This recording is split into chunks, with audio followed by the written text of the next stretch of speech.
welcome to everybody, and appreciate, you guys getting together a little bit later in the day. Our group is in Chicago right now for the combine pre-draft, which is, a big part of our preparation for the off season. And, we got interviews every day, pro days, workouts. We've had 9 interviews this morning. So I'm in our interview room here at the Marriott, and getting ready to walk over to the gym and watch, the young kids play. So it's an exciting time of year for us. And thank you for meeting just a little bit later in the afternoon than normal. Perfect. Thanks, Mitch. We'll start with Steve Reed. Hey, Mitch. Hope all's well. Just wanted, we haven't spoken to you since you guys made a decision to fire James Borrego. So I was wondering if you could speak to, why did you make that decision? And secondly, what are you looking for in a new head coach? Okay, well, in short, the decision was made, to seek out, another voice, to be honest with you. Coach Borrego was great for 4 years. And, the first year with us, we had a largely a veteran team. It was Miles Bridges' first year. And, we had Kemba at that time. And everybody knows at the end of the year, Kemba left. And, we decided to, rebuild quickly or as quick as possible. So, and then that second year, was the beginning of the COVID. And then the third year, we had 72 games. And then this year, we had a full season. And Coach did a great job of recovering from that first veteran season. And to be quite frank with you, rebuilt pretty quick, getting great progress, in every year. So he did a great job, right? And I know it's tough to make these kinds of decisions, and a lot goes into it. We did wait, a week or so after the conclusion of the season before, I went down to Florida with Buzz and met with our owner. It's always a good idea to take some time and, make sure that, you think things through. So that was it, right? A week, 10 days, and we met. And I just felt at the end of the day, it was time to, I hate to use the expression going another direction, but really it was just time to go to another voice and look for another coach, to bring us hopefully the same kind of improvement that Coach Borrego did the first 3 years. And the second part of that question, what qualities are you looking for in your next head coach, please? Well, right now we're pretty far into the process. We've interviewed probably close to 8 to 10 candidates, and most of them have been in person. There has been maybe one, Zoom interview, but most of them have been in person. And because of the playoffs and everybody involved, sometimes Buzz and I have had to fly to other cities, or we've had to wait until there's a lull in the playoffs. So it's dragged out a little bit, but we're pretty close to narrowing the group. And, I can't give a timeline. Certainly, you'd hope to have a coach in place by the draft. I would hope that it would be much sooner. I can't imagine it would be within the next week or so, but somewhere, I don't know, 2 weeks, and certainly, hopefully, before the draft. Rod Boone. And it's just to go back to James Borrego for a second. You mentioned a couple of times previously how the team kind of seemed a little bit ahead of schedule, I guess, in terms of results. What do you think changed from that time until the way the season ended for you guys? Well, Ron, I'm not going to, kind of nitpick through, the reasons, and, a combination of things, right? Certainly, the way the season ended, right? And then us kind of going through that a year ago, And I don't want to point to that being the reason, because it's certainly not the reason. It's a combination of things. I don't want to list them. If you ask me, I would say, yes, that was a part of it, but I don't want to start listing all the reasons. It's just a feel, a general manager gets. I've been doing this a real long time, and, you're not always right. And this was, particularly a hard decision to make. And although I've just, released coaches in the past, this was probably the toughest conversation I've ever had. And none of them ever go well. Okay. So, I'm kind of open to a discussion, but, I would limit, my input. And then you said earlier about where you guys are at right now with new head coach. What are you looking for in this new voice? And is there something you think, like I said, that was missing that you think that you can find in the people you're looking at right now? Yeah, somebody that will, bring us that next step, right? I think with this team, under Coach Borrego's, coaching, we've made improvements every year. And I don't want us to get to the point where, we stick somewhere too long and we don't make that improvement that I think this team is ready to make. There are so many moving parts, right? Our scouts have done a great job drafting. And when you do a great job drafting, right, if you wait too long, all the players at some point or another, they come up for extensions or they're free agents, and you have to make decisions. The veterans you have on the team, they age another year or two with every year you wait. So, we didn't want to be in a position where we make a decision maybe a year too late. So we're looking for that coach that's going to get us that next step, right? I think the group did a great job, this year winning 43 games, was a big improvement under normal circumstances. With 43 wins, you probably end up with the 7th or the 8th seed. And going into the season, that was one of our goals, right? We thought that we were a playoff-worthy team. Now, we made the playoff with a play-in game, so that's technically right, not the playoffs. So I think we fell a little bit short. But next year, we want to make a similar improvement. Whether that means 3 wins or 5 wins or 7 wins. I don't know. We have a lot of work to do during the off season, but we want to find that coach, and hopefully we find that coach that allows us, to make that kind of improvement. And it doesn't necessarily mean you're going to do with new players on the team, although we're going to look at that, and we've got really good draft picks. It may be just, our team getting a year older, our younger players. And for some reason, that next coach can get us into that next step. So that's what we're looking for. And the last thing to follow up on that, you mentioned that next step. You mentioned this all season for you guys. You have a lot of draft picks, obviously, different things you can do. How important is it for you to be able to maybe change the roster a little bit to take that next step you guys want to look to be able to do next season? Well, the other thing we have to be careful about is, thinking that we're better than we really are, right? I mean, we're not a team that's going to get into the finals, right? Although Atlanta got into the conference finals a year ago, I don't know how realistic that is. What I'd like to do with this team, I'd like to get us into the playoffs, and wouldn't it be great to win a round, right? And then anything after that would probably be gravy. So you got to be careful that you don't make moves, to try to mosey the progress along quicker than is realistic. And that might mean bringing in veterans, that really you're not ready for, right? We're still looking, in my opinion, to inject talent into this team. I think our scouts have done a great job with the draft, and we've got talent in the system.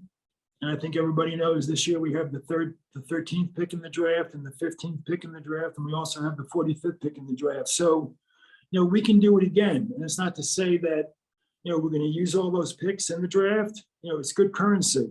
You can use those picks to make a trade and, our roster with our free agents, is starting to get a little cluttered too. So, there's a lot that goes into it. But I think the key is, yes, we do want to make a step. I think making the playoffs, hopefully winning a round, is realistic. And we just have to be careful, that we don't try to push too much and get ourselves in a position where we're, not as good as we thought we would be. Matt? Mitch, now that you've had some time to reflect on things, what are the biggest positives that you take away from last season and this team?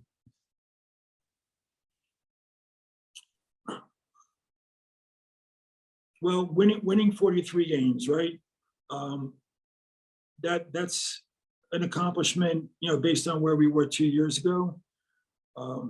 We still dealt with COVID, during the off season and during the season, which, wreaked havoc with our training, our summer leagues, our rookies especially, took a hit because, 2 years ago, they didn't get the off season. They didn't get to go to Vegas for summer league. So I think, winning 43 games, we went through a tough stretch where we lost, I believe, 9 of 11, and it very easily, could have continued south. But they recovered and finished the season, really, really strong. Miles made a big jump. I don't think anybody expected that kind of a jump. Of course, LaMelo made the All-Star game. That's quite an accomplishment for a 20-year-old. Our young players, everybody got better. And our record, showed that. So we have a great group. It's a really good group of young players that are fun to watch. We're going to try to keep them together and continue to add talent to the system. And we want to try to build something that when we get in the playoffs, it's not a one-time thing, right? We want to get in there and we want to be in there for several years and get better every year and sustain, this group in the playoffs. So that's our goal. You mentioned all those areas of growth. Where do you think that this team still has room to grow in the biggest areas of need? Well, I don't think anybody would doubt that we're fun to watch. They're up and down, right? The offense, we're fun to watch, right? It's high paced. We make shots. We get to the rim. This year, I don't know how many times we were on national TV, but in some way that's an indicator of how much fun this team is to watch. Now, you can't take a step backwards. You want to, continue to win and go from 43 games. I think everybody's going to get better. I think our group likes to work. Part of me says, even if you don't do anything, you're going to be better than you were last year. Okay. So there are perhaps players you could add. Everybody reads and everybody has suggestions about what you need to add to this team.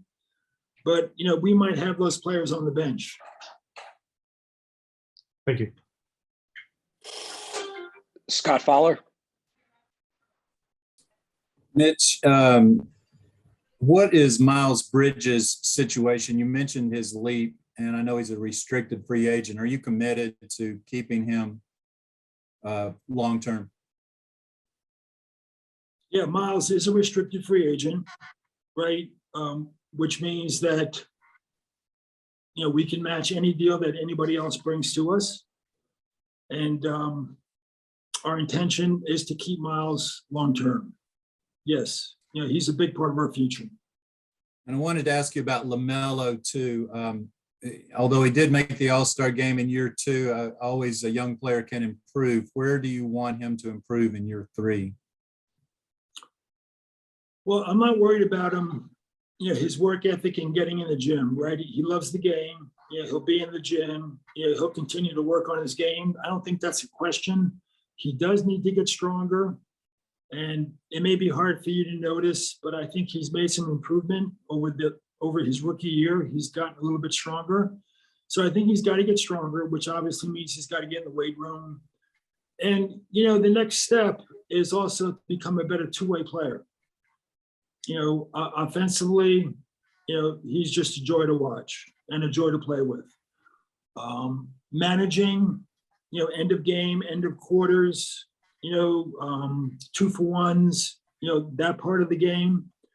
I think that'll come naturally as he gets older and has more experience. But the things he can control right now would be getting stronger and becoming a better two-way player, which means on the other side of the ball, which is the defensive side of the ball. Thank you. Christian? Mitch, thanks for taking the time. I was going to ask you about Miles, but since you did, there's a report coming out about maybe an in-season tournament coming soon for the NBA. What are your thoughts about this, and do you think it would benefit the league as a whole? Okay, well, I'm probably prohibited from discussing it, right? I will say that we had GM meetings here 3 days ago, and everybody was in the room, the commissioner, everybody in the NBA. So there was a lot discussed. I'm not sure I'm at liberty, to, comment on things that may have been discussed in the room, quite frankly. I do feel, and all indications are, that our game is really popular, just based on ratings, national ratings, TV, and, even our team, I mentioned earlier, I think was on national TV 8 times, our season seats, the interest, everything really in our building is really, really good. But, the NBA is they always try to stay one step ahead, right? Because, you can't get too complacent. So I'm sure they're always going to figure out ways to continue to grow the game. And I have complete trust in Adam Silver and the people that work with him. Will Pelagic? Mitch, you mentioned the meeting with ownership and with Buzz down in Florida. Was the firing of James Borrego more of a collective decision or your own personal decision? Well, we waited a week, and Buzz and I went down there, and we had a long discussion, and we got to a point where it was okay. I said, I'll decide tomorrow morning. So Buzz and I flew back, and a lot was discussed. Ultimately, it's my decision. I had Michael's support and Buzz's support. But that's kind of how it went down, right? We went down, we talked, and it's kind of the way I am a little bit. Sometimes, I don't think I take too much time, but I do want to think things through, want to make sure at least I give it all the thought possible. And the next morning, the decision, I called Michael and I told him what we were going to do, and he was completely on board. And later on that morning, I called Coach in, and it was tough. It was an emotional meeting, understandably. It's really the tough part of the job, right? And all of us end up dealing with that at one level or another. It's the tough part of the job. Thank you. Will Kunkel? Hey, Mitch. Curious if, since it is such a players' league, if the players will be consulted, especially LaMelo, in terms of trying to keep him here about the new head coach going forward in the process. I've not consulted anybody. If we ever get to the point where, we have some of the top 10 players in the league, and they're in this league for 5, 10, 12 years, then maybe I'd have a discussion. But we're a young team, and no, I did not reach out to anybody, and nobody's called me.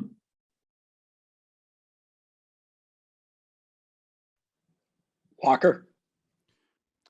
Mitch, there have been some reports about your tenure as GM of the Hornets possibly coming to an end for one reason or another. Just to confirm, are you ultimately going to be most responsible for the NBA draft selections and decisions made in free agency? Yeah, I will be here for the foreseeable future.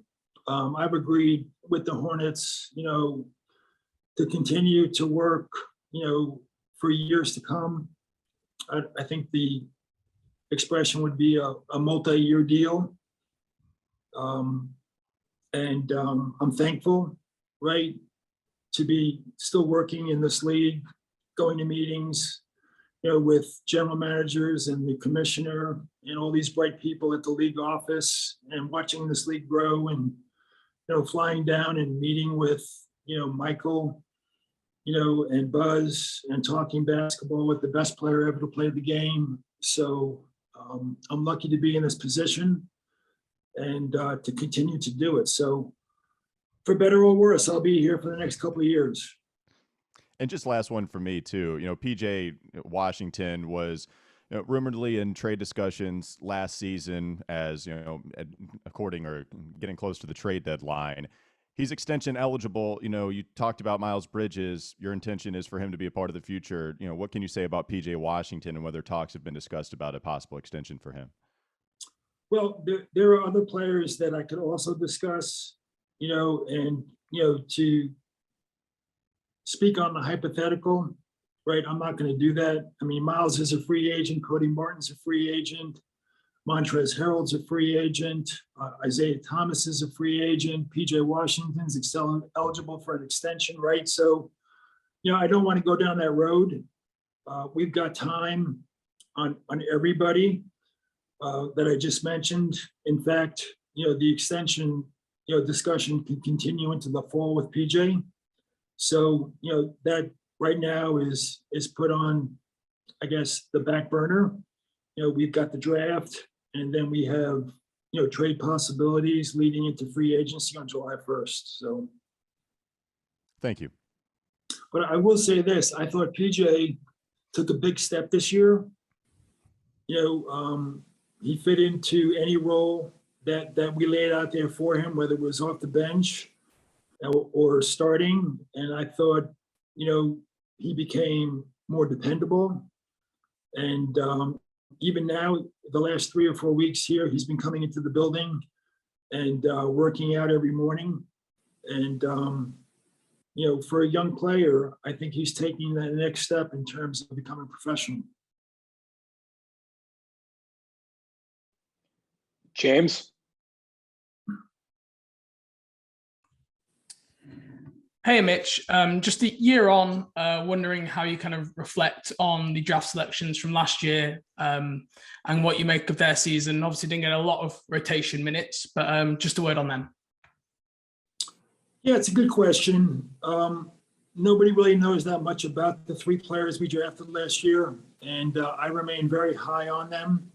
I was hopeful that they would play a little bit more than they did. Coach's decision. I always let the coach, decide who plays and who does not play. And, this was not, quote unquote, a development year.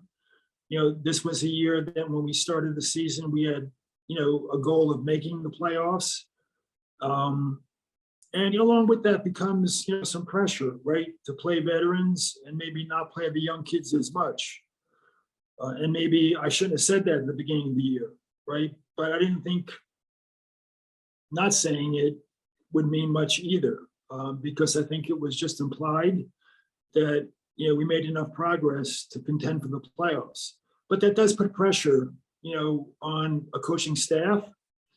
But they didn't play nearly as much as I'd hoped they would, and we don't have, the answers that maybe we hope we would have had after a year. I remain high on all 3 players. Kai and Thor spent a lot of time in the G League. In fact, that's where they wanted to be.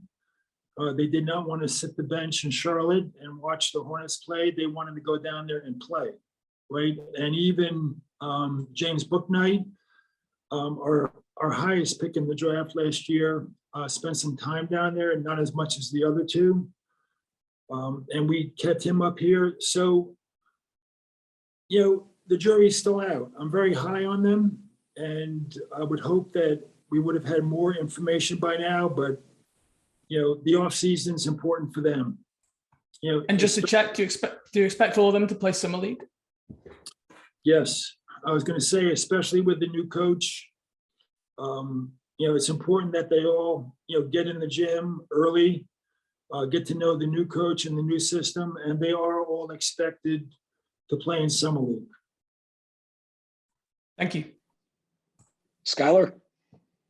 Hey, Mitch, back onto the coaching search. How much do you weigh head coaching experience versus maybe someone that's a first-time head coach? And how much, or what would you need to see out of some of those candidates that may be a first-time head coach that would give you the confidence to give them the job?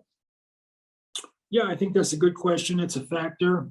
I'm not going to say that we're going to select a head coach with experience.